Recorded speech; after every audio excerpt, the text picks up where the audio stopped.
We landed on the moon on the 4th day, and on the 7th day, we left. Charles Duke was the voice of Apollo 11. Millions of people heard him guide Neil Armstrong down to the moon's surface. But what they did not hear was his heart beating faster than 150 times per minute, or that his wife back in Houston was struggling with thoughts of ending her own life. Duke did something amazing. He walked on the moon. But when he returned to Earth, his marriage was falling apart. His life felt empty. And the thing that saved him had nothing to do with space. At 90 years old, he is now sharing what NASA never wanted people to know about life after walking on the moon. Charles Moss Duke Jr. was born on October 3, 1935 in Charlotte, North Carolina, right during the Great Depression. His father worked as an insurance salesman. His mother had a job as a buyer at a department store. They were not poor, but times were really hard. Charles was not an only child. He had a twin brother named Bill, who was born just 6 minutes after him. That small difference created a strong bond between them that never went away. Their family had deep roots in American history, even going back to an officer from the Revolutionary War, which meant love for their country was part of them from the beginning. When Japan attacked Pearl Harbor in 1941, Charles was only 6 years old. His father did not wait. He joined the Navy right away, and suddenly their calm life was full of moving and not knowing what would happen next. That messy time helped shape Charles into someone who could adapt and who had a strong spirit. When his father was sent to California in 1942, something clicked inside Charles. It was not just the uniform or the pride, it was the airplanes. By 1943, his dad was sent to the Pacific, and Charles and Bill went to live with their grandmother in South Carolina. There they spent hours building small model planes with their own hands. In 1944, their dad came home and was sent to Daytona Beach. Charles was 9 then, and every day he watched real military jets fly loud across the sky. That was the moment. The little spark turned into a big dream. After the war ended, they moved again. This time to Lancaster. Charles's dad went back to selling insurance, and his mom opened a dress shop. Then, in 1949, their little sister Betsy was born. And after all the changes from the war, their family finally felt complete. Charles was different from most kids. At just 11 years old, he became one of the youngest Eagle Scouts in South Carolina. He was tough, full of drive, and very focused. Bill, his twin, had a heart problem and could not keep up with physical things. That made Charles feel bad, but it also pushed him to try even harder. Through scouting, he learned skills that stayed with him for life: discipline, taking responsibility, and leadership. He loved camping in the woods and learning how to survive with only a compass and a map. A local congressman named James P. Richards noticed him and later helped open a door that changed Charles's life. In high school, Charles was not always the perfect student. He had a side that liked to break rules. But then, suddenly, he started getting perfect scores on physics tests. His dad saw something special in him, something unusual. So, they made a big choice. Charles would finish high school at a military prep school in Florida. At Admiral Farragut Academy, everything changed. The boy who used to break rules turned into a leader. He got up at 5:30 every morning, marched with others, studied hard, and graduated at the top of his class. By 1953, his name was in the local newspaper. He had earned a place at the U.S. Naval Academy. He was only 17. But 4 years later, right before graduating from the academy, a doctor told him some thing that broke his heart. He had a small eye issue and astigmatism that meant he could not become a Navy pilot. That had been his dream. Now it was gone. There were no second chances in the Navy. He was crushed. Then came a way out. The new U.S. Air Force had different rules. They did not care about the eye problem, so Charles joined them. The change was not easy. On a Navy trip to Europe, he got really seasick and realized he was not made for ships. But when he got into an N3NC plane for a short training flight, the feeling of flying lit up something deep inside him again. He graduated in 1957 and became a second lieutenant in the Air Force. His flying journey had finally started. At Spence Air Force Base in Georgia, Charles began basic flight training. It was hard. He flew small planes with propellers, and during a solo night flight, his engine stopped working. He had to land in a cotton field in complete darkness. It could have killed him, but he made it and kept going.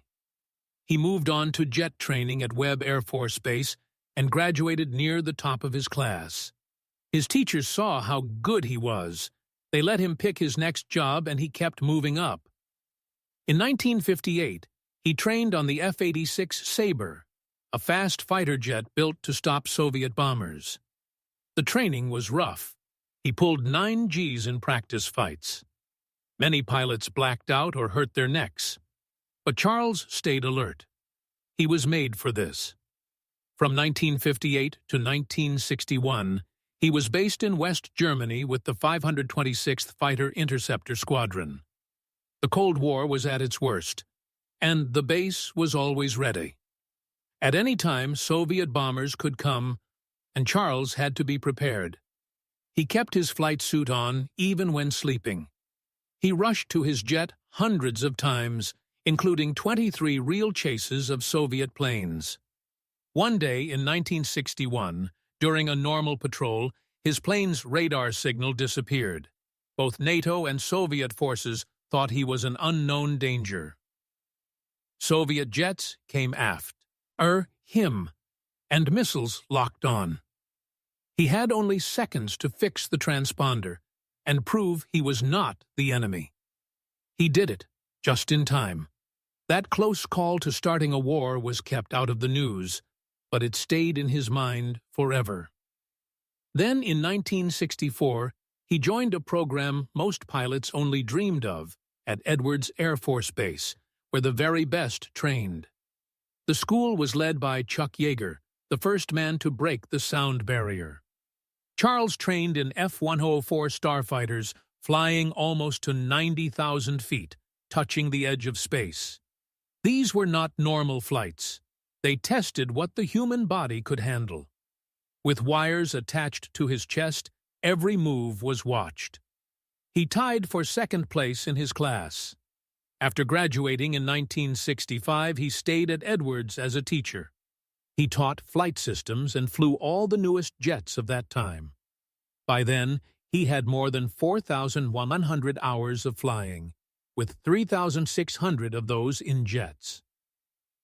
Everything he had done so far, the close crashes, the night landings, the Cold War rushes, the 9G fights, the teaching, the survival training, it all led to one big moment. In 1966, Charles saw a newspaper article in the LA Times about NASA looking for new astronauts. He applied and was picked on April 4th as part of NASA's 5th astronaut group. He was one of 19 men chosen to join a team that now had 53 astronauts.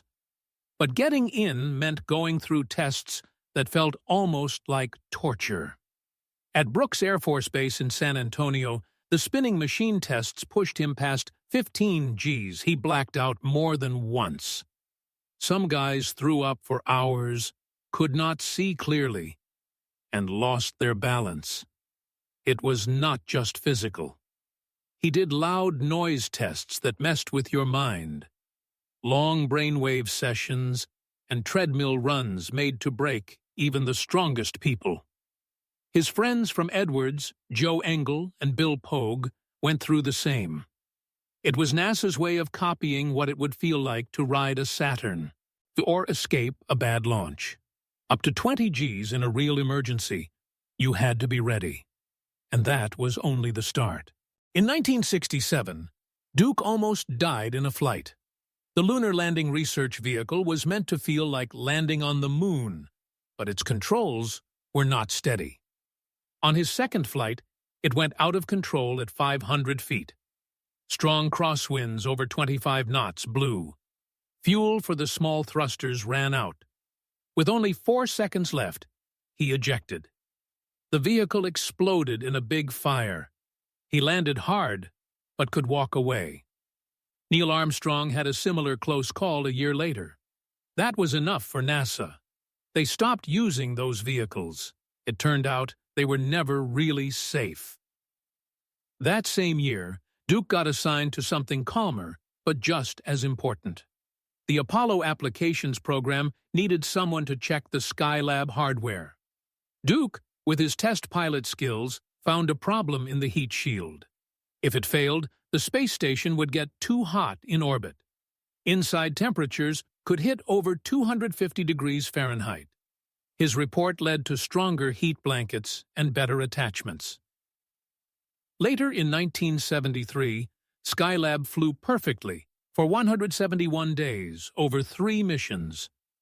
That would not have happened without Duke. By October 1968, Duke was on the support team for Apollo 8. Watching data from Earth orbit, he spotted odd readings in fuel cell 2. Hydrogen flow was wrong. Pressure jumped 15% higher than normal.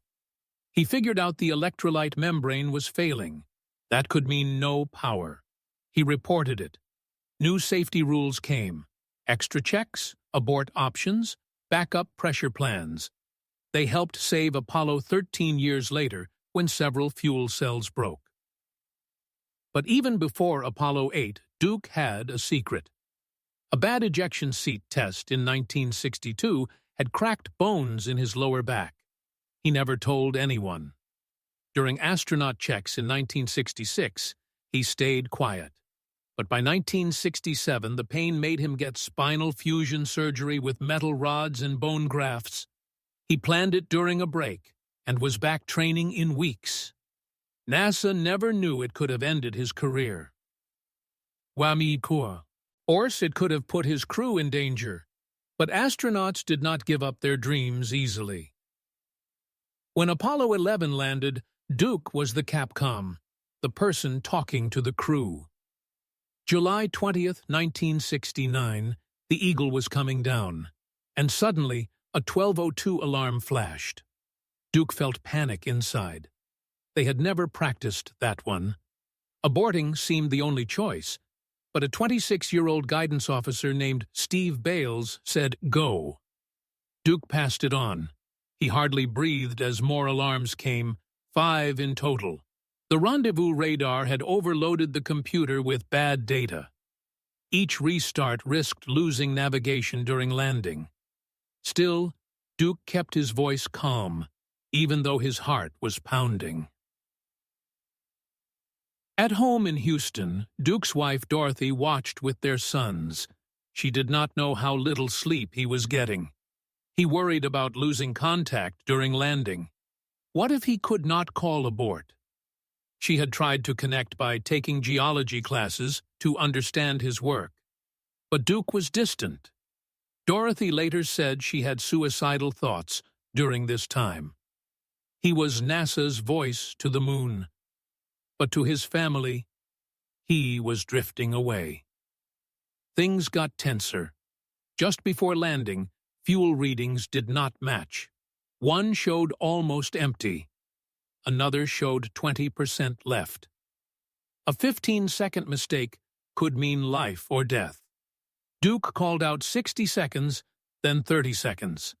As quiet filled mission control, his heart beat over 150 times per minute. Armstrong was avoiding big rocks. When they landed, they had only 45 seconds of fuel left. But Duke's voice stayed steady until right after touchdown when he said, "Roger, tranquility, You got a bunch of guys about to turn blue. We're breathing again. Thanks a lot. It was not planned. It broke rules. It became famous. Later, he said Armstrong was worn out after landing. The rough trip down had drained him. Privately, Armstrong worried the engine to lift off would not start. It had never been tested in those conditions. Duke kept that quiet. In mission control, he encouraged quiet. Prayers, lucky items, crossed fingers, anything to keep hope up. Everyone knew the danger. They had landed 4 miles off course, almost in a crater. One wrong move and the legs would have broken. Duke had bad dreams for months. Lost signals, silent radios, astronauts stuck on the moon. He was not even on Apollo 13, but still helped its result as backup lunar module pilot. Duke had accidentally given the crew German measles. Ken Mattingly was removed and replaced by Jack Swigert. After the oxygen tank blew up, Duke worked 35 hours straight in mission control to help save them. He helped copy the damage, fix cryo systems, plan the way home. Ironically, Mattingly, taken off the crew, helped start the damaged ship for coming back. It all connected to Duke. For Apollo 16, he trained harder than ever. Over 1,000 hours in simulators, 200 of those in the command module simulator alone. Some days went 12 hours long. Once, a fire scare stopped everything. A propellant line broke during vacuum tests. It forced a redesign. In spacesuits, Duke spent 300 hours. Commander John Young said it was key. They slept little, about 6 hours a night on average. His geology training sent him to freezing winters in Iceland, 20 degrees below zero. He wore suit copies for 8 hours straight. In one blizzard, a rock slide covered their gear. They had to stop the practice walk. In Canada, he spent 3 days inside a 97-kilometer wide crater that was 1.88 billion years old. Everything copied moon conditions. Comms would cut out. Tools broke. They had to keep going. But his marriage broke more. The Apollo 16 training took all his time. Dorothy felt like a widow. The emotional distance grew. By late 1971, she threatened to leave. They started counseling. NASA helped. They changed his schedule. Family time became required. It was the only way to save the mission and the marriage. Then pneumonia struck. December 1st, 1971 in Hawaii. Duke could not even sit up by New Year's. He had it in both lungs. Hospital emergency. Doctors said he might lose lung strength. Just months before launch, blood tests showed infection risk. He hid it, took medicine secretly. If NASA knew, he would be grounded. It turned out to be from stress, not real infection. But no one knew until later. The launch of Apollo 16 looked perfect to everyone watching from Earth. At exactly 12:54 p.m. Eastern on April 16, 1972, the Saturn V roared off the pad, a strong sign of perfect work. But behind the scenes, minutes after reaching orbit, things started falling apart fast. The S-4B stage, the third part of the rocket, had a bad helium regulator failure in its number 2 attitude control module. It started leaking helium like crazy, losing the gas needed to stay pointed right. At the same time, the number 1 module started leaking too. It was a double problem. To make it worse, the instrument unit between the S-4B and the spacecraft started losing nitrogen gas used for temperature control. As the ship got ready for the burn to leave Earth orbit and go to the moon, the S-4B started shaking hard. The burn lasted 5 minutes and 24 seconds, and the shaking did not stop. It got worse. Mission Control talked about turning the engine off early. Duke, Young, and Mattingly had to be ready to control it themselves with the spacecraft thrusters, something never planned for that part. What started normal turned toward disaster fast. That was just the start. 3 days later, on April 19th, the crew reached lunar orbit. Then came the biggest scare. While checking the service propulsion system, Mattingly saw something wrong. The gimbal that steers the big SPS engine was shaking a lot. It felt like the command module was going over railroad tracks. The backup motors were twitching too. That left only one working steering part. No backups. Mission rules were clear. You do not land on the moon without both main and backup systems good. But now the SPS, needed for big burns to come home and even rescues, was not trustworthy. Young and Duke were already in the lunar module, just 150 meters from Mattingly, waiting for the call. Mission Control rushed. Engineers at Rockwell in California worked all night, while fuel kept burning. Oxidizer levels dropped low from all the moves. Every second used more helium too, leaking from the same bad regulator from days before. They were running out of time and choices. Even the science tools suffered. The far ultraviolet camera, built by Dr. George Carruthers, was a new kind meant to take UV pictures from the moon's surface. Data you could not get from Earth. It weighed 22 kiloboules and was placed in Orion's shadow to stay out of sun. But during key looks at nebulas and Earth's outer air, the device jammed. It stopped moving. The cesium iodide film system froze.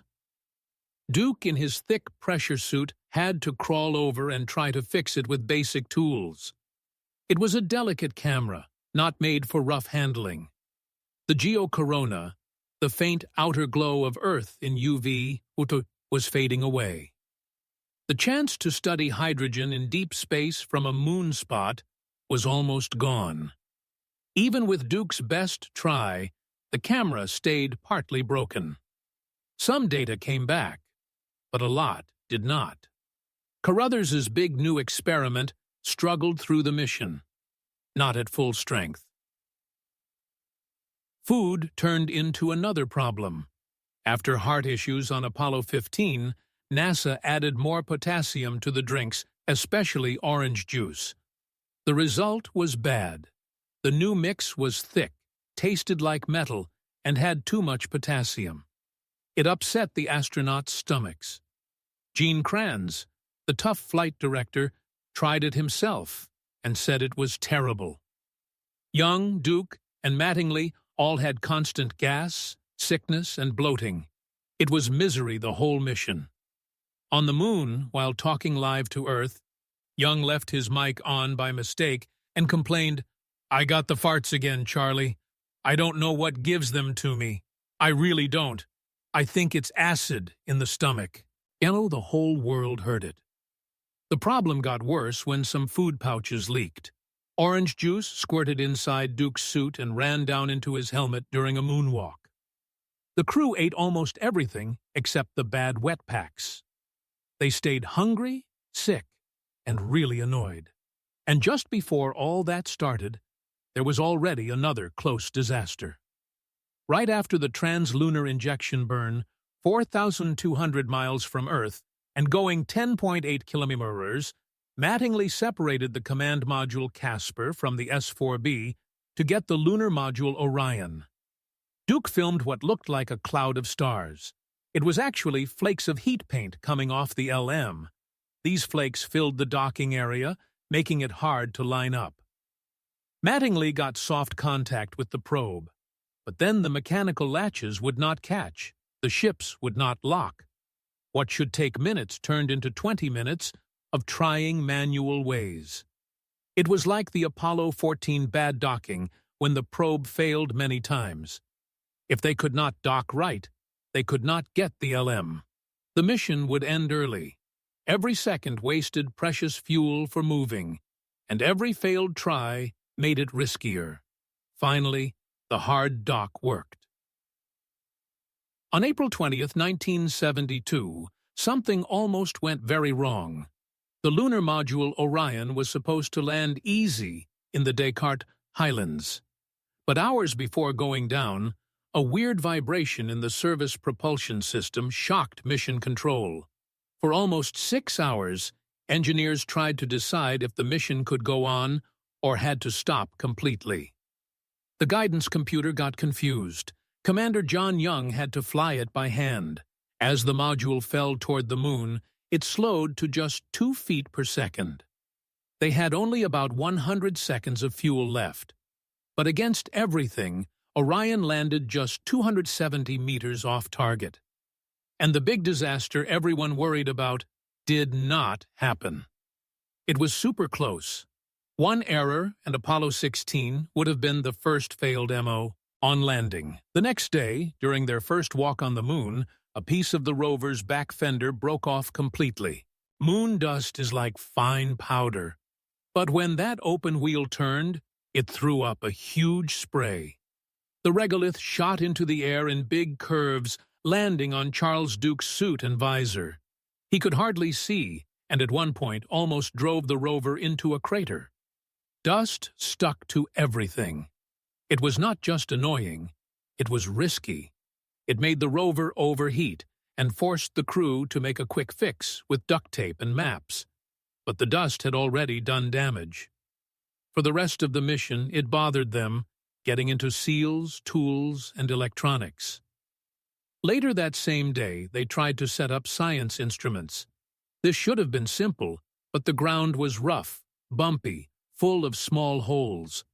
When Duke tried to hammer stakes in, tools bent and broke. It took 45 extra minutes just to get the seismometers going. Then came the big mistake. Duke accidentally stepped on a cable and broke the connection to the heat flow experiment. It could not be fixed. Years of planning gone in one step. The main station still worked, but a major science goal was lost in the moon dust. A few days later, something totally different happened. During their third and last moonwalk near Flag Crater, Duke took out a small, plastic-covered photo of his family. He put it gently on the ground. The picture showed his wife Dottie and their sons from years before. He took a picture of it there, then started writing on the back. Inside his helmet, his voice started to crack. He was crying. That is dangerous in a suit. You cannot wipe your eyes or blow your nose. But the feeling hit strong.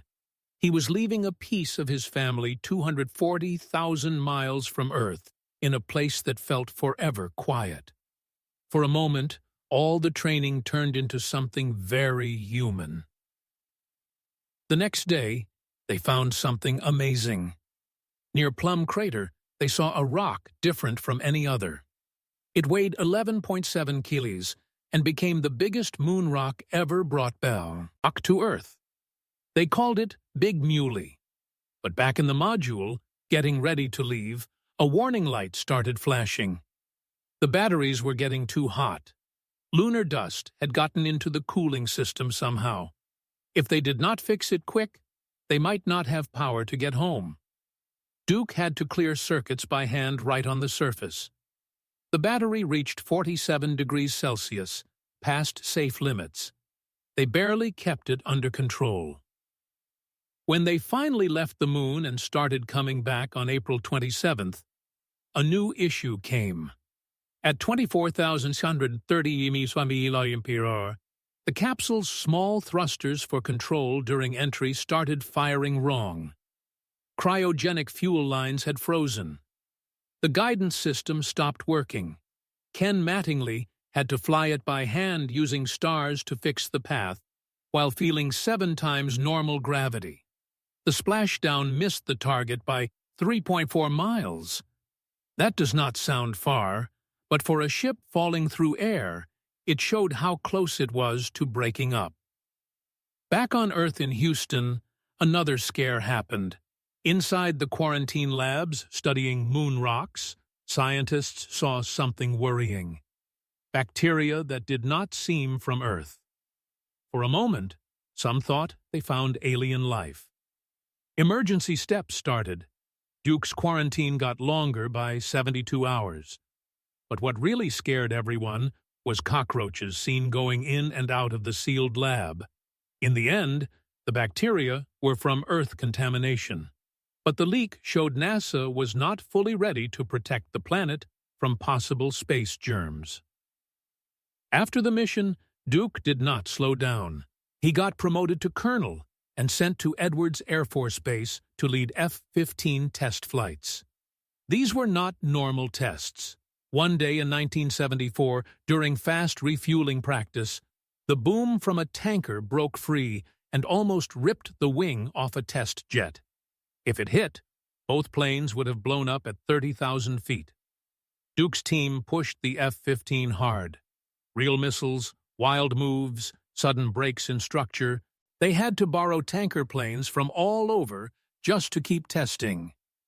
But in 1975, he quit. Duke left NASA on January 1st, wanting a new start in the beer business. He partnered with a former Olympic athlete to run a Coors distributorship. But instead of Austin, he got the San Antonio area. The timing was awful. The industry was turning into big companies only. Sales dropped hard.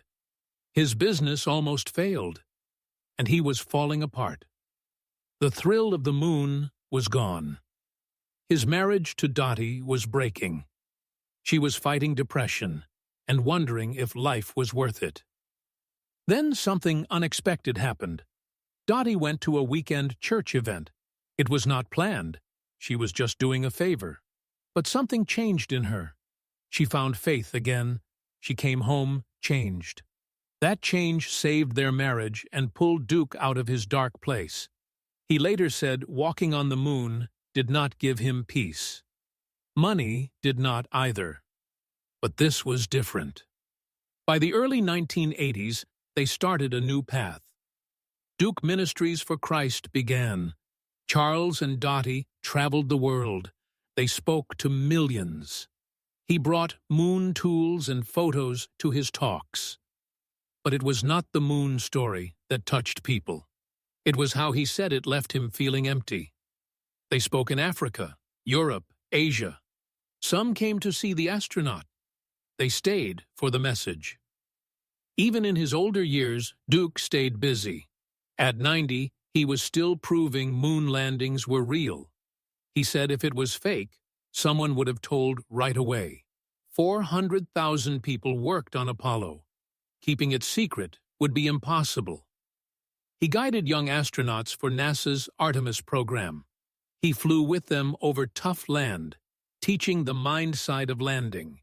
He helped make training more like helicopters than planes, because moon landing is unique.